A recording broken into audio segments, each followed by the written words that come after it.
Good morning, Broward County. It's great to have you. Like always, my name is Jason Smith. I'm the president of Local 4321, and we're glad to have you. Today, I have a guest, a very special guest, and he really reaches down to assist not just everybody out there, but he also has a very neat niche for some first responders. But you know what? I don't want to take too much of all of that thunder. Why don't you introduce yourself? Who do we have here today? Fine. My name is Steve Edenbaum. I'm the vice president of AD Mortgage in Hollywood, Florida. And I've been doing the mortgage area for the last 35 years. So, and I'm only 30 years old. Right. So, these things happen. I began my career at IBM. That was the first 20 years. I ran the East Coast for them. And after that, I got into the mortgage business. And after that, 9/11 happened. So let's pause there for a second. So you're in the mortgage business. Where are you at? Are you in Florida doing this? No, I was in Philadelphia doing this kind of work. And I was with another company, and 9/11 occurred. And 9/11 occurred. So why is 9/11 such a significant date for you specifically? What's the grab there? You hit it, and we're coming up on 9/11. Tell me what that is. It's so apropos with 9/11 coming on Saturday, the date coming on Saturday. My two boys trained in the World Trade Center in Tower 1. They happened to not be there that day, thank God. But I was on my way to North Carolina, and I was in my car driving to the airport, and my wife called and said, where are you? I said, I'm on my way to the airport. She said, turn around, there's no flights, there's nothing happening, there's been a catastrophe. And when I heard there was a catastrophe, I turned on the radio, and sure enough, the commentators were babbling about what was going on down at the World Trade Center. And I returned home, and I kissed my wife goodbye, and I tried to make my way up to New York. And all the bridges were closed, the tunnels were closed. It was crazy. But some way I got across, and I started, got down to ground zero. I walked, probably 4 or 5 miles, and I got to ground zero, and I was watching what the first responders were doing and what the police were doing, the firefighters, the nurses, the doctors, everyone. And it was just crazy. It was insane. And they started to yell at me because I didn't have a hard hat on. And they said, you're not authorized to be here. You can get arrested. I said, well, that's okay. No problem. But you must need something. He said, you're wearing a suit. I said, fine. So I took off my suit, took off my shirt. I had a T-shirt on. And I said, now I'm not wearing a suit.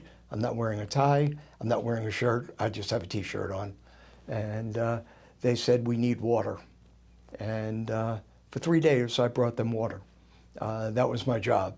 And it looks good on my resume, by the way, that I have that on there.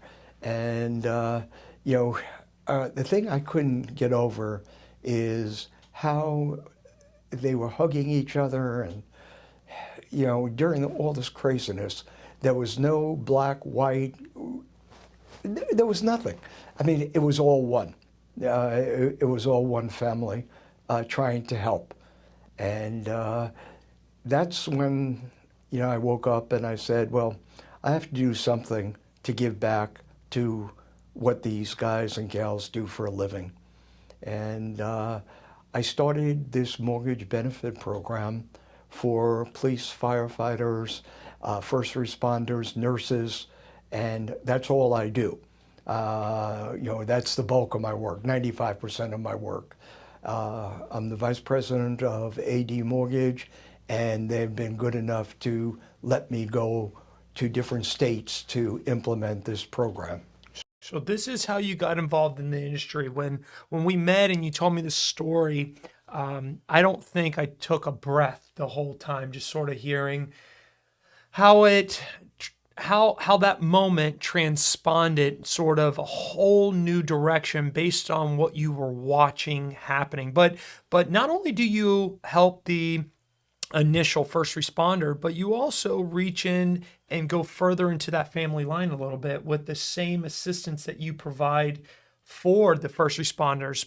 So what I want to ask you is, what is it that you now do for the first responders? What makes you different than the other mortgage brokers out there outside of the fact of your care, your compassion, your empathy for the job they do? What is it that your specific division does over and beyond?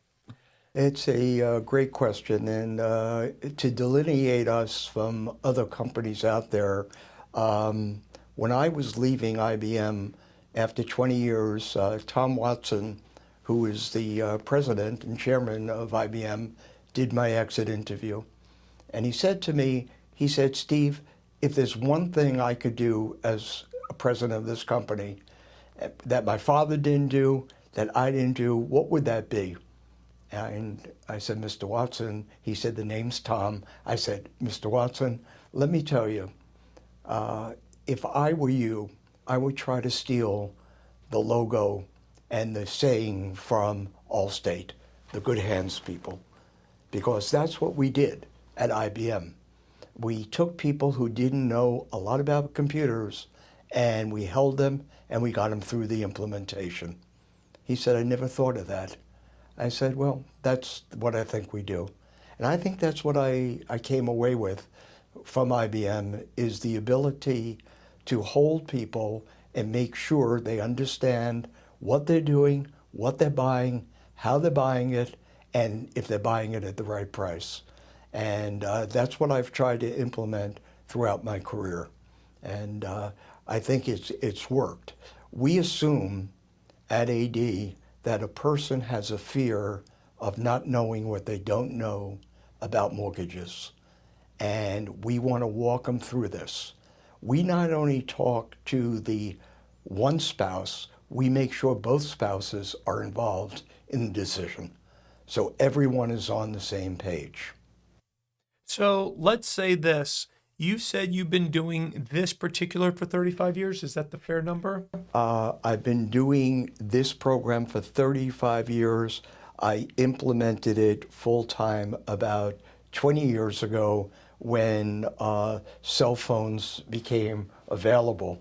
And the reason is, it's sort of a funny story how it really blossomed. I was going up to meet the president of the New York State Troopers Union. And when I was on the way up the New York Thruway, sure enough, at 6 in the morning, in the middle of winter, I get stopped for speeding. And the trooper came over to my car, and she said to me, banged on the window, and said, going a little fast, aren't you? I said, I think I was going 70. She said, no, you're going 82. I said, oh. She said that, and you were on your phone. And in those days, as today, you couldn't use the phone. It had to be on automatic, or now we call it hands-free. And I said, well, I happened to be talking to the president of your union. She said, no, you weren't. I said, well, then I wasn't talking to the president of your union. And she said, redial it. And I redialed it, and Tom gets on the phone, and he says, Steve, what's up? I said, I'm going to be late for the meeting. I just got stopped by a trooper. He said, put him on. I said, no, it's her. Put her on. So all I heard on the other end of the phone was, yes, sir. Yes, sir. I understand, sir. Yes, I'll make sure. Thank you so much, and have a great day, sir. And she looks at me, and she said, you were telling the truth. I said, why wouldn't I tell the truth? She said, he told me that you're probably one of the most honest guys he's ever met. And I said, well, I can't lie. I was obviously speeding. I was obviously on the phone.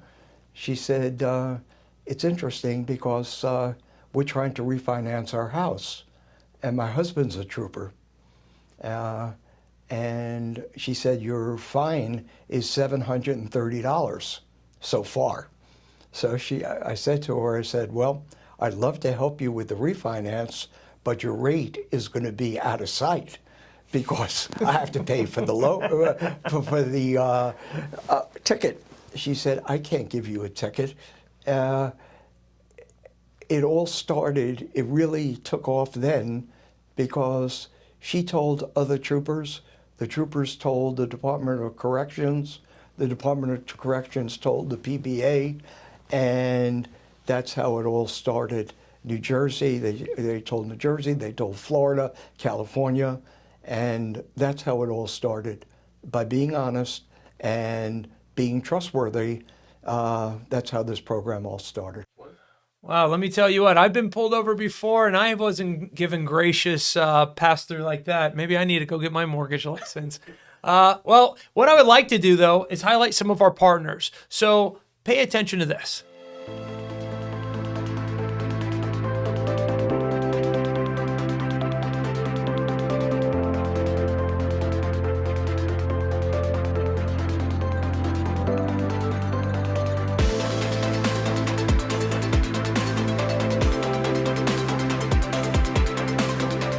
And we're back.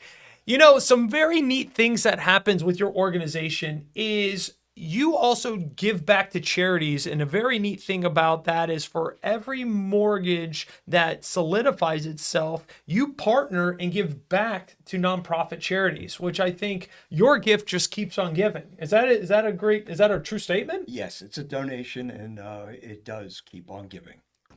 So, question for you.